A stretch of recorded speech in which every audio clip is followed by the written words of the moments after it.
નમસ્કાર દર્શક મિત્રો, આપ જોઈ રહ્યા છો તન્ના સમાચાર। ચોટીલાથી આશરે 20 કિલોમીટર દૂર રાજકોટ તરફ આવેલ બામણબોર વિસ્તારમાં કારખાનામાં લાગી આગ। પ્લાસ્ટિકના દાણા બનાવતી ફેક્ટરીમાં આગ લાગ્યાની ઘટના બની। ગઈકાલે મોડી રાત્રિના લાગેલી આગથી લાખોનું નુકસાન થયાનું સામે આવ્યું છે। ફાયર બ્રિગેડ દ્વારા પાણીનો મારો ચલાવી આગને કાબૂમાં લીધી। આગને પગલે આસપાસના વિસ્તારમાં ધુમાડાના ગોટેગોટા જોવા મળ્યા હતા। આગને કાબૂમાં લેવા ફાયર બ્રિગેડને ભારે જહેમત ઉઠાવવી પડી।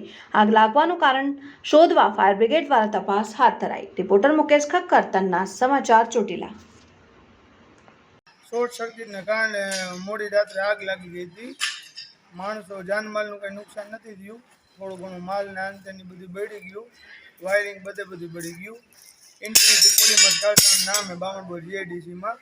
અને 3:30 વાગ્યા આસપાસ જાણ થઈ હતી મને, અને 4:30 સુધીમાં રાજકોટ ફાયર બ્રિગેડની ટીમ પહોંચી અને 5 વાગ્યા સુધીમાં આગ એમને લોકોએ કંટ્રોલમાં લઈ લીધી હતી। 9 વાગ્યા આસપાસ સાવ મારી નાખ્યું।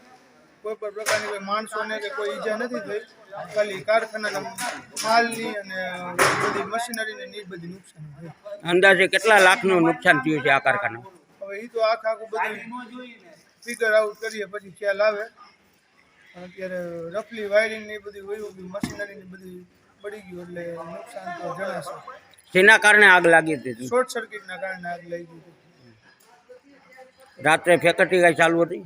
ના, નાઇટ પાડી ચાલુ હોય, માણસો હિસાબે અત્યારે બંધ હતી। 4 દિવસ થયા, એને હિસાબે જ આગ લાગવાનો પ્રશ્ન હતો, બાકી ન।